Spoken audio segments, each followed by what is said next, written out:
സംസാരിക്കാനുള്ള രീതിയിൽ വണ്ടി പിടിച്ചു നിർത്താനെന്നുള്ള രീതിയിൽ ചെന്നു. അതിനു മുമ്പേ വണ്ടി എറാന്ന് കൂടെ ഇരുന്ന ആള് പറഞ്ഞ് ഡ്രൈവർ സീറ്റിൽ വണ്ടി സ്റ്റാർട്ടായിരുന്നു. പെട്ടെന്ന് തന്നെ വണ്ടി നമ്മളെ ഇടിച്ച് എറിയാൻ വേണ്ടി നേരെ വരെ ഞാൻ വണ്ടിയിൽ നിന്ന് ചാടുകയും ആ പുള്ളിക്കാരനെ ഇടിച്ചെറിയുകയും ചെയ്തു.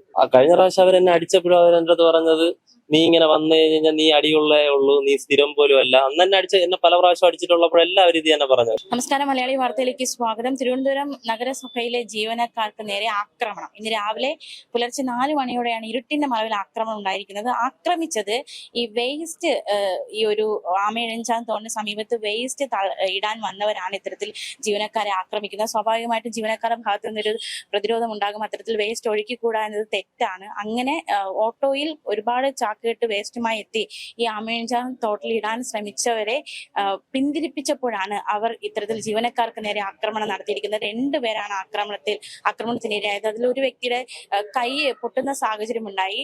കൂടെ ഉണ്ടായിരുന്ന ഒരു ജീവനക്കാരൻ മലയാളി വാർത്തയോട് പ്രതികരിക്കുകയാണ്. അദ്ദേഹത്തിന്റെ വാക്കുകളിലേക്ക്. ഈ ശരിക്കും എന്താണ് സംഭവിച്ചത്?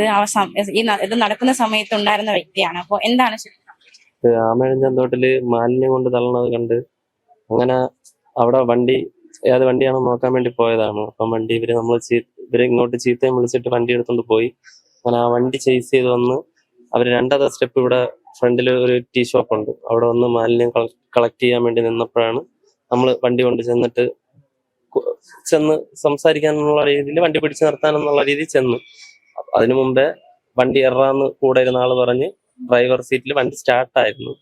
പെട്ടെന്ന് തന്നെ വണ്ടി നമ്മളെ ഇടിച്ച് എറിയാൻ വേണ്ടി നേരെ വരെ ഞാൻ വണ്ടിയിൽ നിന്ന് ചാടുകയും ആ പുള്ളിക്കാരനെ ഇടിച്ചെറിയുകയും ചെയ്തു.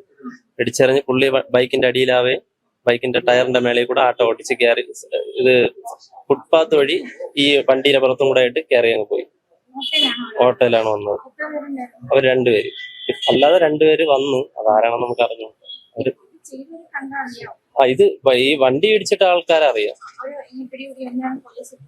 അത് അറിഞ്ഞില്ല. എവിടെയാണ് നമ്മൾ ഇതിനകത്തായിരുന്നു. കാര്യങ്ങള് കൈ പൊട്ടലുണ്ട്. അതിനിപ്പോ എക്സ്റേ എടുത്ത് നോക്കണമെന്ന് കൂടെ പറഞ്ഞിരിക്കും. എന്നെ ഇതിനു മുമ്പേ അടിച്ചിട്ടുണ്ട്. ഈ ആൾക്കാർ എന്നെ എന്റെ തലയ്ക്ക് അടിച്ചിട്ടുണ്ട്. അതേപോലെ വേസ്റ്റ് ഇടാൻ വേണ്ടി വന്ന് ഇതേപോലെ ഇതേ കടയിൽ തന്നെ എടുത്തോണ്ട് നിൽക്കാൻ നമ്മള് ഇതേപോലെ ചെന്നതും ഇതേപോലെ അന്ന് എന്നെ അടിച്ച്. അന്ന് ഞാൻ ആട്ട പിടിച്ച് നിർത്തി. ആട്ട എടുത്തോണ്ട് പോകാൻ വേണ്ടി ഒരു വെപ്രാളം കൂട്ടിയിട്ട് ഒരാൾ കറങ്ങി വന്ന് എന്റെ മണ്ടയിൽ അടിച്ച്. അത് FIR ഇട്ട് അത് കേസ് കിടപ്പുണ്ട്. അത് പ്രശാന്ത് കണ്ണൻ എന്ന് പറയുന്ന ഒരു പയ്യനായിരുന്നു അന്നുണ്ടായിരുന്നത്, എന്നെ അടിച്ചത്. ഇപ്പൊ ഉണ്ടായിരുന്നത് സുരേഷ് എന്ന് പറയുന്ന ആളായിരുന്നു വണ്ടി ഓടിച്ചിരുന്നത്, വണ്ടി ഇങ്ങനെ ഇടിച്ച് തെറിപ്പിച്ചത്. കൂടെ ഷമീർ എന്ന് പറയുന്ന അത് കേസ്. അത് പിടിച്ച് അവരെ പെറ്റി എന്തോ അടപ്പിച്ച് വിട്ടെന്ന് തോന്നുന്നു. ഇല്ല, അതിനുശേഷം അവർക്ക് ഒരു വൈരാഗ്യം ഉണ്ട് നമ്മളടുത്ത്. അതാണ് ഇന്ന് ഇങ്ങനെ ആയത്. അത് തന്നെ, അവരെ സ്ഥിരം കളക്ട് ചെയ്യുന്ന ആൾക്കാരാണ്. ഇതേപോലെ ഓടയിലും കൊണ്ടുവരുന്ന ആൾക്കാരാണ്. അത് ഓവറായപ്പോഴാണ് നമ്മളെ നൈറ്റ് ഡേ. അല്ല, ഇത് വർഷങ്ങളായിട്ട് ചെയ്തുകൊണ്ടിരിക്കുന്ന പരിപാടിയാണ്. ഇത് ആമയിഴഞ്ചാൻ തോട്, നമ്മളെ ഗണപതി അമ്പലം ഇല്ലേ, പഴവങ്ങാടി, അതിന്റെ നേരെ ഓപ്പോസിറ്റ് വശവും അല്ലാതെ ഇപ്പുറത്ത് ഐശ്വര്യ ഹോട്ടലിന്റെ വശവും ഇവരടിക്കും.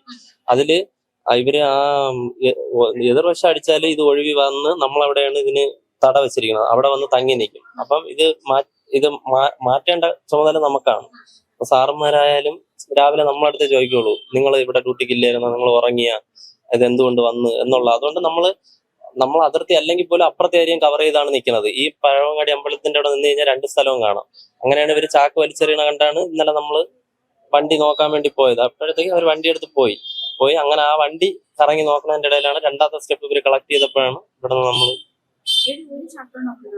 അല്ല, വണ്ടി നിറയെ ആട്ട നിറയെ ചാക്കായിരിക്കും, മാലിന്യമായിരിക്കും. ആദ്യത്തെ അല്ല, ഒരു 10-20ഓളം ചാക്ക് അവര് വെള്ളത്തിൽ എറിഞ്ഞ് ആ സൗണ്ട് കേട്ടാണ് ഞാൻ നടന്നു വന്ന് എന്റെ കാക്കി കണ്ടുകൊണ്ടാണ് അവര് ചീത്തയും വിളിച്ചുകൊണ്ട് വണ്ടി എടുത്തോണ്ട് പോയി. അതിനുശേഷമാണ് നമ്മൾ ആ ചേട്ടന്റെ ബൈക്കിൽ നമ്മൾ കറങ്ങി വന്നപ്പോഴാണ് ഇവിടെ നിൽക്കണവര്.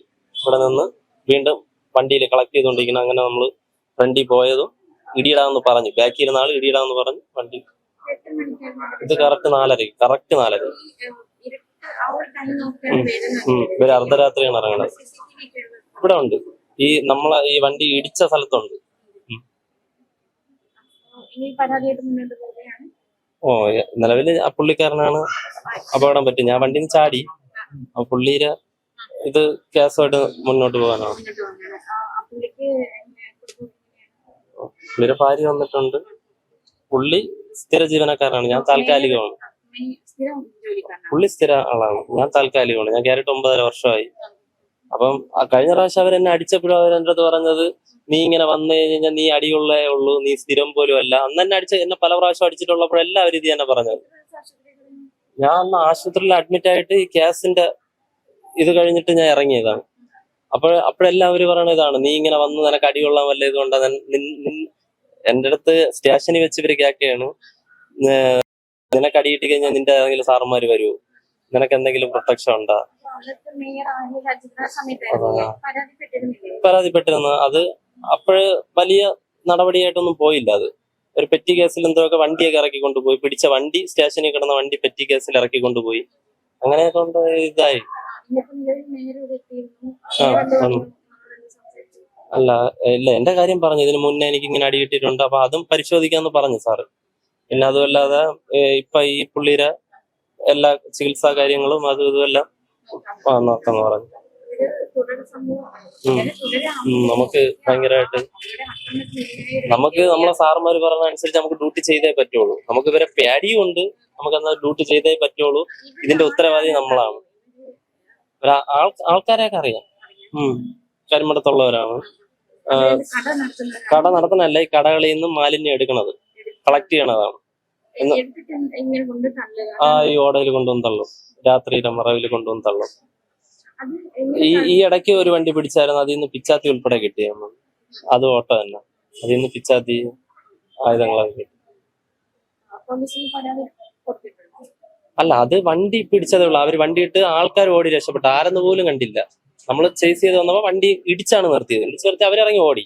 പിന്നെ വണ്ടി മാത്രമേ നമ്മൾ സീസ് ചെയ്തത്. അത് വണ്ടി കള്ള വണ്ടിയാണ്. വണ്ടി നമ്പരൊക്കെ വേറെ ആരെങ്കിലും പേരിനായിരിക്കും,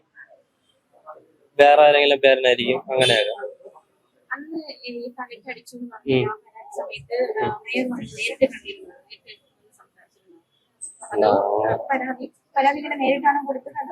പരാതി അല്ല, സ്റ്റേഷൻ മുഖാന്തരമാണ് പരാതി പോയത്. മേയർ വിളിച്ചൊക്കെ സംസാരിച്ച് അങ്ങനെ.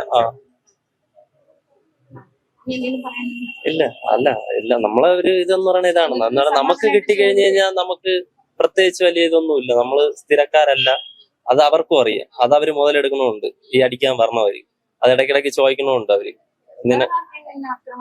പിന്നെ എന്റെ കൂടെ നിൽക്കുന്നവർക്ക് എല്ലാവർക്കും കിട്ടിയിട്ടുണ്ട്. അങ്ങനെ അവര് കൊണ്ടുവരുന്നത് ഈ തേയില കൊത്ത്, കടകളിൽ നിന്നൊക്കെ എടുക്കണ ഈ ഇല, അങ്ങനത്തെ പന്നിക്ക് കൊടുക്കാനെന്നും പറഞ്ഞാണ് ഇവർ അവിടെ നിന്ന് കളക്ട് ചെയ്യണത്. കളക്ട് ചെയ്തിട്ട് ഇത് കൊണ്ടുവന്ന് ചാക്കുകളിലാക്കി ഉടക്കകത്തടിക്കും. ഇവിടെ നിന്ന് എടുത്ത് ഈ കടയിൽ നിന്ന് എടുത്ത് ഈ പോർട്ടിന്റെ ഫ്രണ്ടിൽ നിന്ന് എടുത്തിട്ട് ഇവിടെ നിന്ന് 1 കിലോമീറ്റർ പോലും ഇല്ല, നമ്മളെ ആമേഴഞ്ചാം തോട്, അതിനകത്തോണ്ട് അടിക്കും. ഇവർക്കൊരു കടകളിൽ നിന്ന് ഒരു ചാക്കിന് 200-300 രൂപ വെച്ച് കിട്ടും. അങ്ങനെ ഒരു കടയിൽ നിന്ന് എടുക്കണ ഇന്നലെ എടുത്ത കടയിൽ 2 ചാക്കുണ്ടായിരുന്നു. അപ്പൊ അവർക്ക് അവിടെ നിന്ന് തന്നെ 400 രൂപ അടുപ്പിച്ച്, 400-450 രൂപ അടുപ്പിച്ച് അവിടെ നിന്ന് കിട്ടും. അങ്ങനെ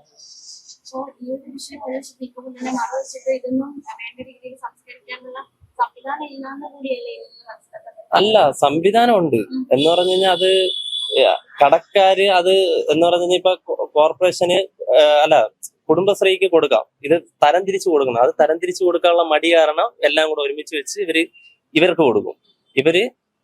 അവര് 200 രൂപ വാങ്ങിക്കുന്നത് ഇങ്ങനെ തരം തിരിച്ച് പ്ലാസ്റ്റിക് സെപ്പറേറ്റ് ആയിട്ട്, ഫുഡ് വേസ്റ്റ് സെപ്പറേറ്റ് അങ്ങനെ കൊടുക്കാൻ വേണ്ടിയാണ്. അത് അവർക്ക് കൊടുക്കാതെ ഇവരെല്ലാം കൂടെ ഒരുമിച്ച് വെച്ച് ഇവർക്ക് പൈസയും കൂട്ടി ഇവർക്ക് കൊടുക്കും. ഇവർ കൊണ്ടുവന്നാൽ അതോടെ തള്ളും. അല്ലാതെ അതിന് സൊല്യൂഷൻ ഇല്ലാത്തതുകൊണ്ടല്ല, സൊല്യൂഷൻ ഉണ്ട്. പക്ഷെ അവർ അതങ്ങനെ ചെയ്യാൻ ബുദ്ധിമുട്ടായതുകൊണ്ട് അങ്ങനെ ചെയ്യാത്ത. അവർക്ക് എന്നാൽ ഇതുപോലെ കൊടുക്കുകയും ചെയ്യും. അല്ലെങ്കിൽ അവർക്ക് ലൈസൻസ് കിട്ടാതാവൂലേ മേഡം. അതുകൊണ്ട് അവർക്ക് ഇതുപോലെ കൊടുത്തിട്ട് അതിന്റെ ഇത് വെച്ചിട്ട് കട നടത്തിയിട്ട് ഇവർക്ക് സാധനങ്ങൾ കൊടുക്കും.